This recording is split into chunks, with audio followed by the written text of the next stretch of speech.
Hello नाजरीन, मैं हूं शिराज अहमद और आप देख रहे हैं मेरा यूट्यूब चैनल पाकिस्तानी ड्रामास पर इंडियन तबसरा। चैनल का नाम सुनकर ही आप लोग समझ गए होंगे कि किस किस्म का चैनल है और यहाँ पर क्या हम करने वाले हैं। जी हाँ, हम यहाँ पर पाकिस्तानी ड्रामास पर तबसरा करेंगे और हम उन ड्रामास पर तबसरा करेंगे जो कि रिसेंट अभी शुरू हुए हैं, या फिर उन ड्रामास पर जो अपने इख्तिताम तक पहुँच रहे हैं, या फिर उन ड्रामास पर जो आप हमें बताएं। जो भी आपके पसंदीदा ड्रामे होंगे हम उन पर तबसरा करेंगे। तो अगर आपने अभी तक हमारे चैनल को सब्सक्राइब नहीं किया है तो काइंडली सब्सक्राइब कर लें, साथ ही रेड कलर का वो बेल आइकन का बटन होता है उसे प्रेस कर लें ताकि हमारे आने वाली नई वीडियोस की इत्तला आपको फौरी तौर पर पहुंच सके। तो शुरू करते हैं आज का रिव्यू। तो आज बात करेंगे हम बादशाह बेगम ड्रामे की। तो पहले इसके डायरेक्टर की और राइटर की बात कर लेते हैं। अगर बात करें इसके राइटर की तो उनका नाम है सजी गुल, जिनका मुझे एक ही ड्रामा जहन में आता है और उस ड्रामे का नाम था ओ रंगरेजा। ओ रंगरेजा 2017 में नशर हुआ था और इसमें बहुत बड़ी कास्ट थी। इर्सा गजल थी, सना फकर थी, नोमान एजाज थे, बिलाल अब्बास थे और सजल अली भी इसमें मौजूद थी। कमाल की कास्ट थी और बहुत सारे, मतलब ये मैं समझता हूँ ये बहुत बड़ी कास्ट है क्योंकि देखे सारे के सारे बहुत बड़े आर्टिस्ट थे उसमें। लेकिन वो ड्रामा भी इतना बड़ा सक्सेसफुल ड्रामा मुझे नहीं लगा। वो पता नहीं वो ड्रामा कितना हिट हुआ था क्योंकि उस टाइम हम इतना गौर नहीं करते थे इन ड्रामास पर। लेकिन जैसा मैंने वो शो देखा था बहुत ज़बरदस्त उसका ओएसटी भी था, लेकिन फिर भी मेरी नज़र में देखें वो ड्रामा इतना नहीं चढ़ा क्योंकि बाज़ औक़ात कुछ शोज ऐसे होते हैं जिससे एक्सपेक्टेशन आपकी बहुत ज़्यादा होती हैं। अगर वो उस लेवल तक ना पहुँचे तो आपको उस ड्रामे को आप हिट नहीं कह सकते। मतलब जहाँ इतनी बड़ी कास्ट मौजूद थी उसमें जो सस्सी वाली कहानी थी, वो जो मतलब एक चीज़ होती है ना कि ड्रामा जो चढ़ना शुरू होता है तो 5 एपिसोड के अंदर वो इतना मजबूत हो जाना चाहिए कि वो आपको बस पकड़ के बिठा ले। लेकिन वो ड्रामा मैंने जब गौर किया तो मैंने कहा चलो पहला एपिसोड कोई बात नहीं, दूसरा एपिसोड कोई बात नहीं, चौथा एपिसोड कोई बात नहीं, 5, 7, 10, 15 एपिसोड तक भी मुझे वो चीज़ नहीं फील हुई जो कि आम तौर पे पाकिस्तानी ड्रामों में मिलती है देखने के लिए कि अगर 4-5 एपिसोड आप लग के देख लें तो फिर आप उठ नहीं सकते, जो अच्छे ड्रामाज होते हैं। तो इसलिए वो ड्रामा थोड़ा सा मुझे हल्का लगा। अब जो मैं ये ड्रामा देख रहा हूँ मैंने इसके अलावा इनका कोई और ड्रामा नहीं देखा है तो मैं इसलिए ज़्यादा बात नहीं कर रहा हूँ अभी। तो पहले मैं इसके डायरेक्टर की बात करूँ तो डायरेक्टर का नाम है जी खिजर इदरीस। भैया इनका जो ड्रामा था संगे मरमर, उस ड्रामे को कोई नहीं भूल सकता। क्या कमाल का शो था। नोमान एजाज उसमें भी थे, मगर उसमें नोमान एजाज के साथ साथ मिकाल जुल्फ़िकार थे और उसमें कुबरा खान थी। और वो ड्रामा मुझे इतना पसंद आया था कि उसमें वो जो लोकेशंस थे और वो जो नाम थे किरदारों के, मतलब वलवशे, औरंग और सैफुल्ला, इस तरह के वो जो नाम थे। और उसमें जो पारस मंसूर जिन्होंने बहुत ज़बरदस्त किस्म की एक्टिंग की थी, मेरा ख्याल है पारस मंसूर उसमें नोमान एजाज के बाद मुझे सबसे अच्छे लगे थे एक्टिंग के मामले में। तो वो ड्रामा तो भैया कोई भूल ही नहीं सकता कि क्या उसमें लोकेशंस कितनी खूबसूरत थी और संगे मरमर बहुत ही ज़बरदस्त शो था। ये जो ड्रामा है ये भी इसी तरह का कुछ लग रहा है क्योंकि देखो उसमें भी एक गांव दिखाया गया था, उसमें भी इस तरह के वो पठान थे और उसमें भी बड़े गैंगस्टर टाइप के लोग दिखाए गए थे। यहाँ पर भी कुछ वही गद्दी वाला सिस्टम है, उसमें कुछ ब्याज वगैरह के काम दिखाए तो उसमें ऐसा नहीं दिखाया जा रहा है। इसमें कुछ पीरों वाला ड्रामा दिखाया जा रहा है। ये ड्रामा मुझे ऐसा लगता है कुछ ज़ेबाइश के जैसा शो होने वाला है। जैसे ज़ेबाइश आपने देखा होगा ना, बुशरा अंसारी का एक ड्रामा आया था अभी कुछ महीनों पहले। तो ज़ेबाइश में भी कुछ ऐसी गद्दी वाला सिस्टम था और इसके अंदर भी गद्दी वाला सिस्टम था।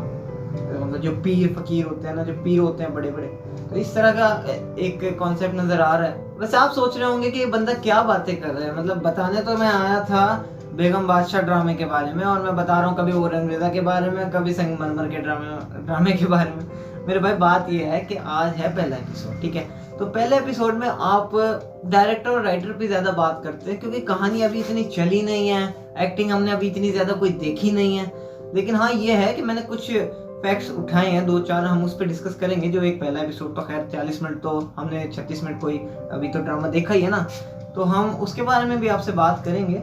लेकिन अभी राइटर और डायरेक्टर का आपको पता होना ज़्यादा ज़रूरी है ताकि आप कम से कम उस जहनियत को कैप्चर कर लेंगे किस तरह से ये ड्रामा बनेगा। क्योंकि देखिए राइटर और डायरेक्टर बहुत ज़रूरी हैं ड्रामे के लिए, ड्रामे के देखने से पहले उन्हें समझने के लिए।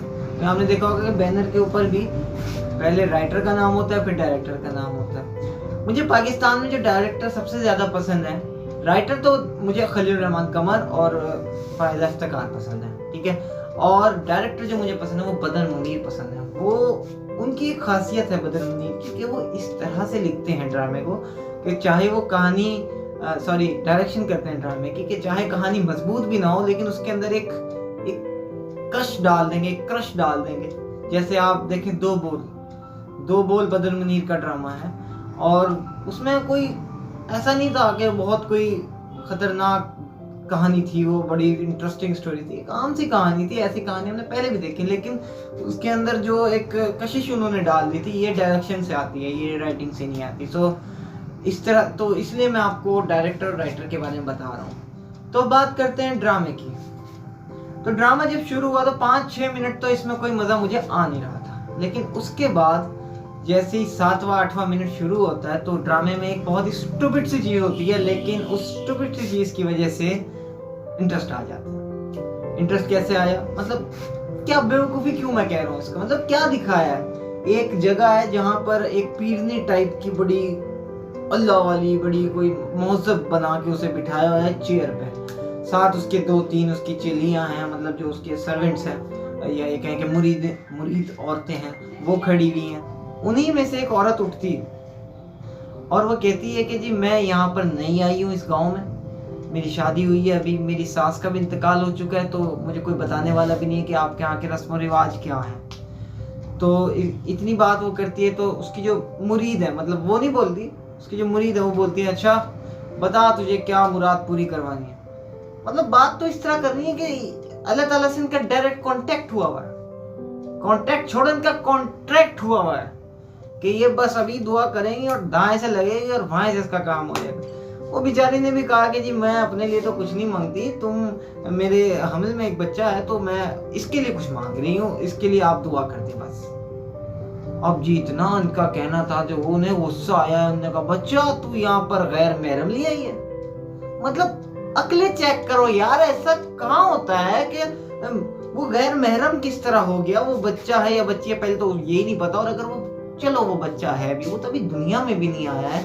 कौन सा इस्लाम है जो वो कहता है कि जी औरतों में ये गैर महरम लाना ये नॉन इस्लामिक बात है। कौन से मजहब की पैरवी कर रहे हो यार, क्या हो गया तुम लोगों को। मतलब मैं तो राइटर पे बड़ा गुस्सा हूँ इस बात को लेकर कि भाई आप ऐसी चीज दिखा क्यों रहे हो। ठीक है, पहली बात तो ऐसा कहीं मैंने तो देखा नहीं अपनी जिंदगी में, लेकिन चलो कहीं ऐसा होता होगा, कहीं दूर दराज एक आध दुनिया में ऐसा गांव होगा, तो आपको वही दिखाना है।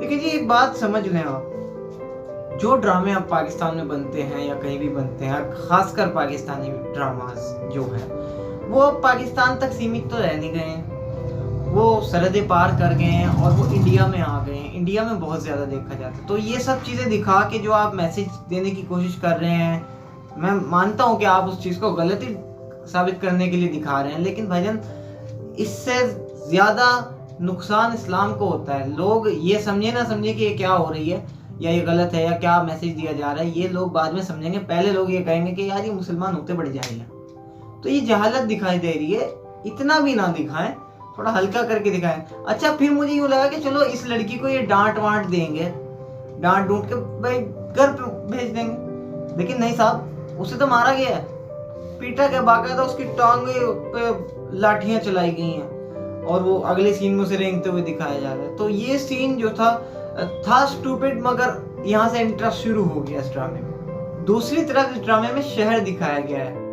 यहाँ पर रहता है उस पीरनी औरत का शौहर और उसकी 2 खूबसूरत लड़कियां, जिनमें से एक को मैं जानता हूँ जिनका नाम है ज़ारा नूर अब्बास।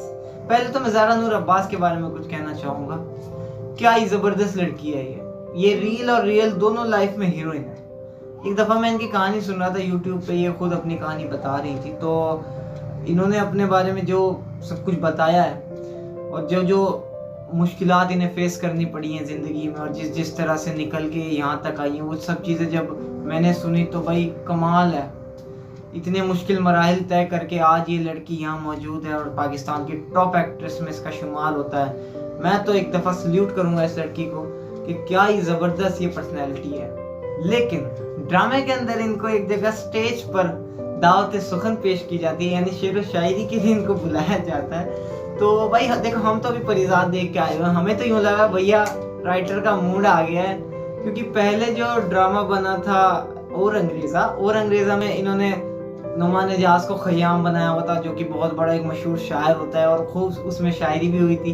तो मुझे तो ऐसा लगा कि यार मजा आने वाला है। मीर, गालिब, फैज, जॉन, किसी को टक्कर दी जा रही है इस बार, और बहुत ही जबरदस्त शायरी होने रही है। लेकिन जैसे ही वो स्टेज पर लड़की आती है और जो शुरू करती है इंग्लिश में शायरी, मतलब इंग्लिश में शायरी होती है, मतलब तुम्हारा कॉलेज उर्दू, तुम्हारा शहर कराची गुलाबी उर्दू, तुम्हारा मुल्क उर्दू, तुम्हारे देखने वाले मुल्क के अंदर और मुल्क के बाहर सारे उर्दू, और तुम सामने से शायरी कर रहे हो इंग्लिश में।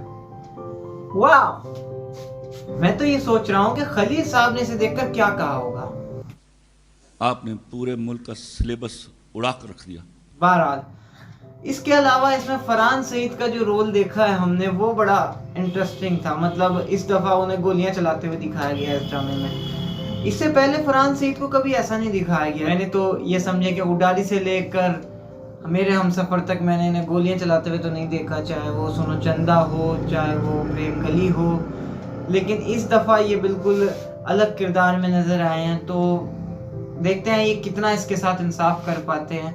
साथ ही इसमें एक विलन भी रखा हुआ है इन्होंने। हालांकि यहाँ तो देखने में ऐसा लग रहा है कि जो सही पॉजिटिव रोल भी है वो भी विलन ही नज़र आ रहे हैं। लेकिन ये है कि यहाँ पर एक अलग से एक ऑफिशियल विलन भी इन्होंने रखा हुआ है, और देखने लायक इसकी एक्टिंग तो आप साइड पे करें। जो देखने लायक चीज थी वो था इसका मेकअप। मतलब मुझे तो झामुंडा याद आ गया। ऐसा मेकअप तो हमारे यहाँ हमारे ड्रामों में होता है। ये लाइन काट देना। कहानी की अगर बात करें तो इसमें क्या आगे होने वाला है और किस तरह से ये कहानी चलेगी, ये कहना अभी तो जल्दबाजी होगी। लेकिन ये बात मैं जरूर कह सकता हूँ कि ये ड्रामा कोई हल्का ड्रामा नहीं होगा। इसमें ज़रूर कुछ ना कुछ ज़बरदस्त होगा, और ये ड्रामा आने वाले दिनों में बहुत तेज़ी से ग्रो करेगा, ये बात तय है। तो इसके हर एपिसोड पे हम इसी तरह से आपको रिव्यू देते रहेंगे, और आगे आने वाले एपिसोड में आपको कुछ स्टोरी की भी प्रेडिक्शन मैं करता रहूँगा। कोशिश करूँगा कि वो प्रेडिक्शन मैं सही तरीके से करूँ, बाकी अल्लाह मालिक है। तो अगर आपको ये वीडियो अच्छी लगी होगी तो चैनल को ज़रूर मेरे सब्सक्राइब कीजिएगा, और आप लोगों की मोहब्बतों के बगैर ये कारवां आगे नहीं चल सकेगा। तो इस कारवां को आप प्लीज़ अपनी दुआओं से नवाजिएगा। मिलते हैं नेक्स्ट रिव्यू में इंशाल्लाह। अल्लाह हाफ़िज़।